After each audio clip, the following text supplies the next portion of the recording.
تو گویا کہ تشریع اور تکوینی دونوں امور کے اندر اللہ تبارک و تعالی نے اس نفع اور نقصان کے اصول کو قائم کیا ہے، اور اس کی تنبیہ کے لیے اللہ تبارک و تعالی نے ایک مسلمہ اصول انبیاء اکرام علیہم الصلاۃ والسلام کے ذریعے سے انسانوں کا عطا کیا ہے، اور وہ مسلمہ اصول امر بالمعروف اور نہی عن المنکر کا ہے کہ انسان ایک دوسرے کو نیکی کا حکم دیتے ہیں، اچھی بات کی تلقین کرتے ہیں اور بری بات سے روکتے ہیں۔ اور یہ امر بالمعروف اور نہی عن المنکر کا یہ اصول اتنا عالمی ہے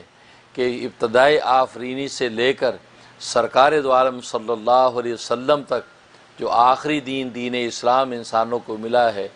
ہر دین کی بنیاد یہی امر بالمعروف اور نہی عن المنکر رہا،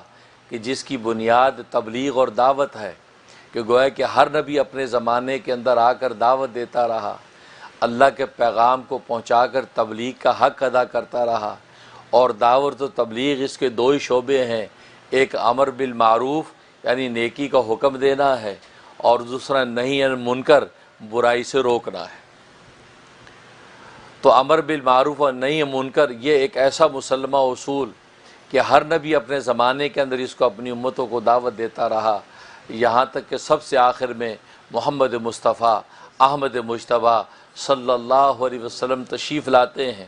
اور آپ بھی یہی حکم دیتے ہیں کہ امر بالمعروف اور نہی عن المنکر، اور اسی کی بنیاد پر اللہ تبارک و تعالی نے امت محمدیہ کو اعزاز عطا کر دیا کہ کنتم خیر امتٍ، اے امت محمدیہ تم شاندار امت ہو، تم خیر امت ہو۔ خیر امت کا مطلب نفع دینے والی امت ہو، نفع بخش امت ہو، تمہارے وجود سے، تمہارے حال اور قال سے، تمہاری ایک ایک حرکت و سکون سے دوسروں کو نفع پہنچتا ہے،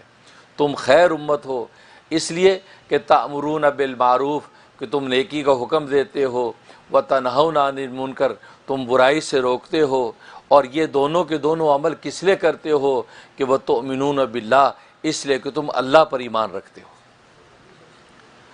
تو امر بالمعروف اور نہی عن المنکر گویا کہ تمام انبیاء اکرام علیہم الصلاۃ والسلام کی دعوت کی بنیاد اور روح نکلی، اور جب تک امت امر بالمعروف اور نہی عن المنکر کرتی رہتی ہے تو گویا کہ وہ ہدایت کے راستے پر چلتی رہتی ہے۔ وتواصوا بالحق اور وتواصوا بالصبر کا سبق جب چلتا رہتا ہے، ایک دوسرے کو حق بات کی وصیت کرتے رہتے ہیں، ایک دوسرے کو صبر کی تلقین کرتے رہتے ہیں، تو گویا کہ جب تک یہ سبق امت کے اندر چلتا رہتا ہے تو اللہ تبارک و تعالی اس امت کو بلندی اور ترقی عطا کرتے رہتے ہیں۔